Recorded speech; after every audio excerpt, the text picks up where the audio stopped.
예수님 말씀 앞에 서십시오라는 제목으로 말씀 전하 기도하겠습니다. 예수님께 오늘 본문에 보면 한 사람이 나와서 엎드리고 삶의 본질적인 문제에 대해서 질문을 던지고 있습니다. 17절을 보시면 선한 선생님이여 내가 무엇을 하여야 영생을 얻으리까? 이 사람에 대해서 마태복음을 살펴보면 청년이라고 나옵니다. 누가복음에서는 관리라고 나옵니다. 본문에서는 재물이 많은 사람이라고 나옵니다. 종합해 보면 그는 젊고 유능한 관리로서 큰 부자였습니다. 오늘날로 이렇게 바꾸어 생각해 보면 돈 많은 고위직 공무원이라고 생각이 됩니다. 또 이 사람은 신앙생활도 아주 열심히 합니다. 본문에 보면 10계명에 제5계명부터 9계명까지 다 지켰다고 자신 있게 얘기하고 있습니다. 주님은 이 청년이 주님 앞에 꿇어 엎드려 질문하는 이 겸손함도 보셨습니다. 그리고 순수한 어린아이처럼 주님께서 언급한 10계명의 두 번째 돌판에 적혀져 있는 이 계명을 다 지켰다고 말하는, 자신 있게 말하는 그의 모습을 보고 사랑스럽게도 생각하셨습니다.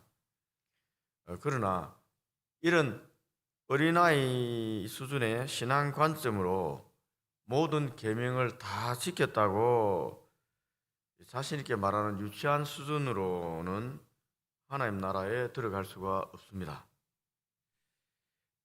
하나님의 십계명을 주신 참된 목적을 알고 그 계명을 지켜야만 계명을 지켰다고 할 수가 있습니다. 자기 생각으로 다 지켰다, 이 정도 수준은 되지 않는다는 것입니다. 주님이 5계명부터 9계명까지 10계명을 언급하면서 왜 더 중요한 계명인 1계명부터 4계명까지 언급하지 않은 것일까요, 여러분? 보통 하나님 사랑하라 먼저 이렇게 질문이 될 텐데 하는가? 그걸 빼먹고 이웃 사랑의 계명에 대해서 질문을 먼저 했습니다. 이 젊은이가 하나님이 우리에게 주신 이 계명의 참된 목적을 잘 깨닫고 있지 못했기 때문에 그렇습니다. 그래서 이 젊은이가 다 지켰다고 큰 소리가 치자 주님께서 10계명을 주신 참된 목적이 기록된 1번부터 4계명까지 계명을 지킬 믿음이 있는지 한번 스스로 되돌아봐라 하는 의미에서 두 번째 돌판에 적혀진 마지막 10번째 계명을 그의 이 눈앞에 한번 세워주었습니다. 10번째 계명을 해석해서 이 젊은이 앞에 세웠습니다. 1번째 계명은 탐심에 대한 계명입니다. 말씀으로 도전하신 것입니다. 21절이 그 말씀입니다. 예수께서 그를 보시고 사랑하사 이르시되 내게 아직도 한 가지 부족한 것이 있으니, 10번째 계명이 부족하다는 겁니다. 있으니 가서 내게 있는 것을 다 팔아 가난한 자들에게 주라. 그러면 하늘에서 보화가 내게 있으리라. 그리고 와서 나를 따르라. 너 정말 계명을 다 지켰니? 한번 10번째 계명 앞에 한번 서봐라. 딱 세워버린 것입니다. 율법을 다 지켰다고 대답하는 관리의 말은 자신의 관점에서 판단한 것에 지나지 않습니다. 자신의 기준으로 생각해 볼 때 하나님 나라 계명을 다 지켰다는 것이지, 하나님 기준으로 볼 때는 부족합니다. 온전치 못합니다. 여러분, 10번째 계명은 내 이웃의 집을 탐내지 말라입니다. 탐내지 말라는 거예요. 탐내지 말라. 탐심을 가지지 말라는 것입니다. 이 10계명을 지켜야 될 범위를 결정해 주는 마지막 계명입니다. 탐내지 말라는 것은 여러분, 우리 탐욕, 마음과 관계가 있습니다. 10계명을 지켜야 되는 범위는 마음까지 확장된다는 것에 대한 범위 결정하는 계명이 십계명인 것입니다. 예수님도 간음에 대한 규정을 마음의 음욕을 품고 여자를 보는 자는 이미 간음하였다라고 마음으로 영역을 확장시켜서 해석하셨습니다. 이 산상수훈에서 살인에 대한 규정도 형제에게 라가라고 하는 자, 바보, 어리석은 자라고 화를 내는 것조차 살인이다라고 확정하셨어요. 화내는 마음 그 자체가 이미 살인했다고 했습니다. 여러분들은 마음으로 음욕을 품고 여자를 보고 있지 않습니까? 또 남자를 보고 있지 않습니까? 또 화내지 않습니까? 사람들에게. 또한 예수님이 언급한 이 간음, 살인, 도둑질, 거짓 적은 이 십계명의 네 계명은 모두 십계명의 두 번째 계명이 적혔는데 이웃 사랑 계명과 관계되어 있습니다. 그러면 온전한 사랑은 자신을 내어놓는 희생적인 사랑이어야 합니다. 이웃 사랑이 온전해지려면은 이웃을 위해서 자기 희생적인 사랑이 있어야 된다는 것입니다. 여기서 하나님이 상정하고 있는 이웃의 범위는 여러분 우리가 알고 있는 우리 집 주위의 사람들, 이 부자 청년과 같은 경우는 자기 주위에 있는 부자들, 자기 주위에 만나고 있는 부자 계층의 사람들만 의미하지 않습니다. 권력자들, 세력가들만 이웃이 아닙니다. 주님께서 말하는 이웃은 도움이 필요한 가난하고 소외된 사람들도 다 포함되는 것입니다. 따라서 하나님이 주신 물질로 부자가 된 사람은 그 물질을 선하게 사용해야 할 의무가 있습니다. 모든 물질의 주인은 하나님이시기 때문에 그렇습니다. 우리에게 잠시 맡긴 것에 지나지 않습니다. 엄밀한 관점에서 볼 때 우리 기독교 신앙인은 부자라는 단어가 사실은 맞지가 않습니다. 하나님 나라에 합당한 단어가 아닙니다.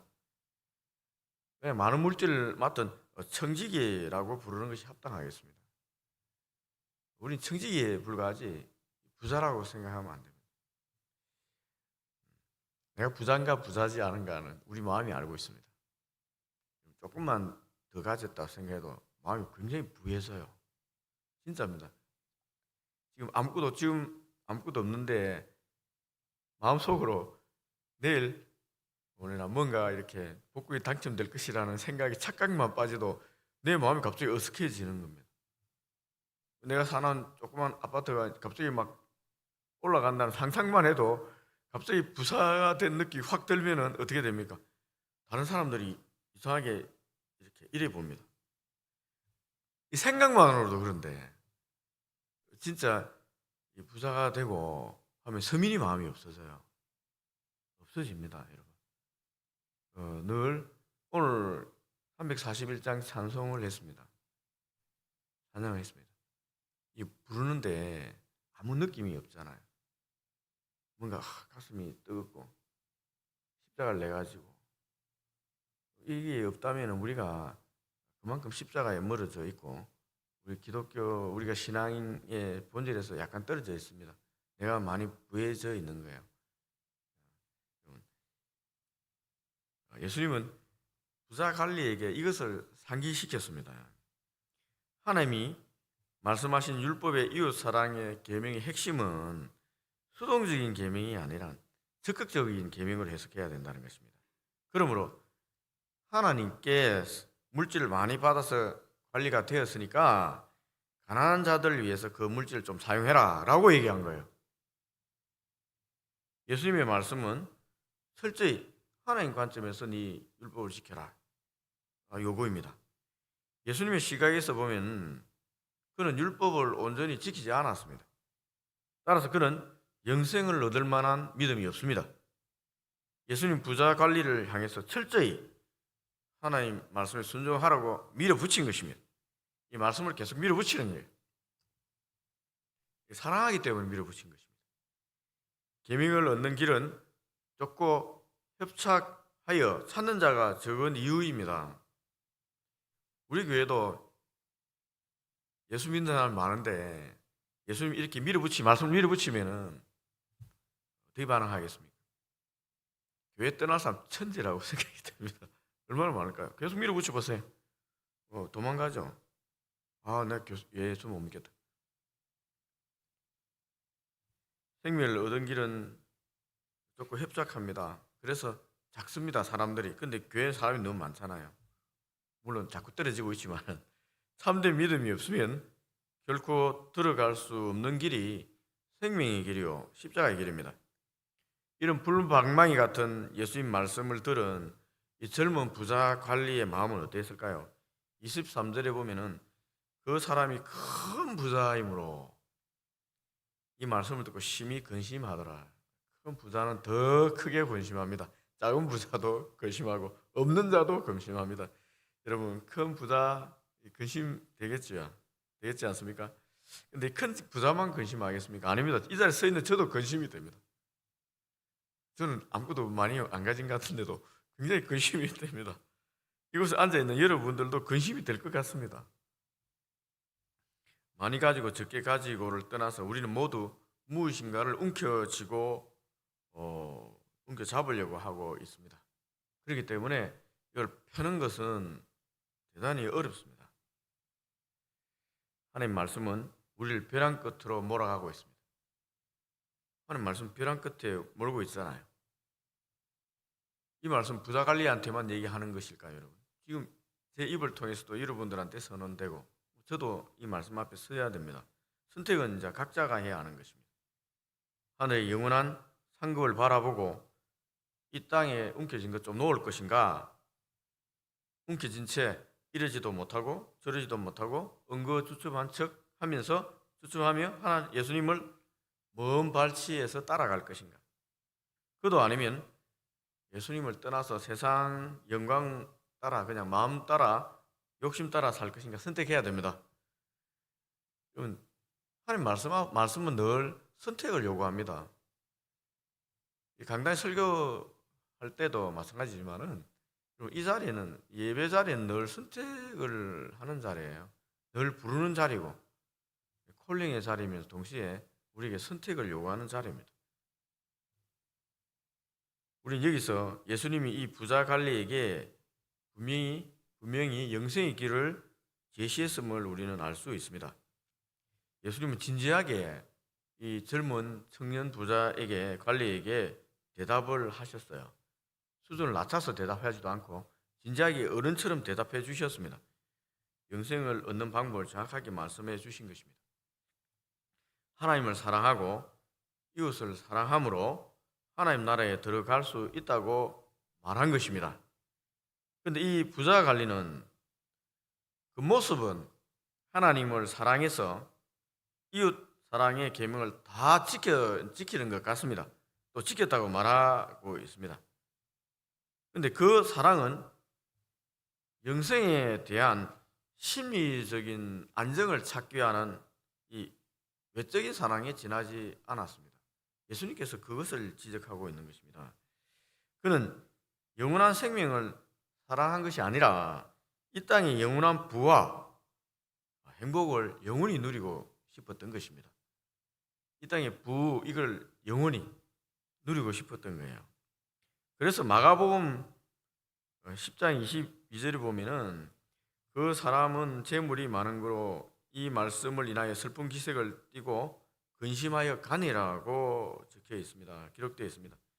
예수님을 따르지 못하고 떠났다는 것입니다. 떠난 거죠.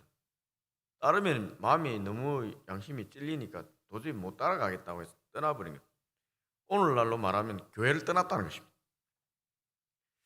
사실 예수님 말씀을 듣고 놀라지 않을 사람들은 많이 없을 것입니다. 진지하게 이 말씀을 읽으면은 사실 우리도 교회를 떠나야 되는 사람 많습니다. 교회 떠나고 싶은 사람 생각이 절로 들 것 같습니다. 진지하게 읽어보세요. 그래서 제자들도 깜짝 놀라서 묻습니다. 26절에 그러면 저리 누가 구원을 얻겠습니까? 아니 물질 다 버리고 갈 사람 누가 있습니까? 누가 구원 얻겠습니까? 라고 이제 묻는 겁니다. 누가 감히 예수님의 이 말씀에 자유로울 수 있겠습니까? 우리는 날 때부터 타락한 죄의 본성을 가지고 있기 때문에 마음속에 욕망의 불이 있습니다. 욕심의 불이 있습니다. 이걸 어떻게 우리가 끌 수 있단 말입니까? 안 꺼집니다, 여러분. 우리 힘으로 안 됩니다. 예수님 말씀하십니다. 27절에 보면 뭐 사람이 할 수 없는 것을 하나님은 하실 수 있다. 우리 기독교의 복음의 핵심이 여기 또 증거됩니다. 우리 인간이 아무리 노력해도 안 된다는 거예요. 그럼 하나님은 하실 수 있다. 그러니까 우리 구원은 하나님이 하시는 구원이지 너희 스스로 노력해서 안 된다는 거예요. 이 부자 관리가 겸손하게 이 정도까지만 놓았어도 좋았을 텐데 그냥 도망쳐버린 것입니다. 우리를 구원하는 주체는 하나님 자신입니다. 하나님이 우리를 성령으로 거듭나게 하셔서 나를 위해서 십자가에 자기 생명을 내어주신 주님의 사랑을 깨닫게 하시는 것입니다. 여러분, 이 주님의 사랑을 깨닫게 되면은 우리가 할 수가 있습니다. 바울처럼 고백할 수 있습니다. 갈라디아 22장 20절 바울 고백입니다. 내가 그리스도와 함께 십자가에 못 박혔나니 그런즉 이제 내가 사는 것이 아니요 오직 내 안에 그리스도께서 사시는 것이다. 이제 내가 육체 가운데 사는 것은 나를 사랑하사 나를 위하여 자기 자신을 버리신 하나님의 아들을 믿는 믿음 안에서 사는 것이다. 여러분, 할 수 있잖아요. 십자가의 사랑이 강하게 역사하고 그 십자가의 사랑에 감격하고 깨닫자 바울은 할 수 있었습니다. 왜? 내가 사는 게 아니라는 거예요. 이 그리스도가 산다. 여러분, 이게 성경으로 거듭난 자의 고백이고 우리가 십자가의 길을 따라가는 사람의 고백입니다. 이 사람은 할 수 있는 거예요. 자기 힘으로 한 게 아닙니다. 성령의 감동에 의해서 예수 그리스도의 십자가 죽음과 부활이 믿어졌고 자기를 위해서 주님께서 자기 생명을 버렸다는 것이 믿어졌기 때문에 할 수 있는 겁니다. 우리도 마찬가지입니다. 성령 충만하면 할 수 있습니다. 할 수 있습니다. 예수님 말씀 따를 힘이 생기는 것입니다. 말씀을 맺습니다. 오늘날 교회는 부자 관리와 같은 교인, 이 교회 떠나는 것 굉장히 무서워합니다. 돈도 많고 사회적 지위도 많은 사람, 교회 떠나면 정말 무서워합니다. 예수님처럼 끝까지 십자가 앞에 서라고 말씀 앞에 밀어붙이지 않습니다. 아니, 못합니다. 그래서 교회는 교인들이 많아지고 헌금도 많이 많아져서 부도 축적했습니다. 그런데 이상하게 한국 사회에서 교회는 이기적인 집단으로 자신들의 이익만 챙기는 집단으로 조롱받고 있습니다. 물론 아닌 교회가 많습니다만은 교회가 짠맛, 즉 십자가의 능력을 잃어버리고 아무 쓸데없이 버려져 사람들이 밟고 있는 것 같습니다. 왜 그렇게 이해합니까? 라고 얘기하시면은 여러분, 교회에 전도하는 사람이 사라졌어요. 길거리에 가보십시오. 어느 교회가 그렇게 옛날처럼 전도하고 예수 믿으라고 이렇게 말을 많이 합니까? 우리 몇 명만 전도할 뿐이죠. 한국 교회가 그렇게 비난하는, 한국 교회를 매일같이 비난하고 욕하는 이단들이 길거리에 누비고 이렇게 전도하고 있습니다. 교회를 얼마나 욕하면서 전도하는지 모릅니다. 정말 길거리에 밟혀서 지금 밟히는 것 같아요. 욕들만 하니까 욕하는 것 아니겠습니까? 사람들이. 이단들도 마찬가지야. 그걸 꼬투리 잡아서 욕하는 거 아니겠습니까?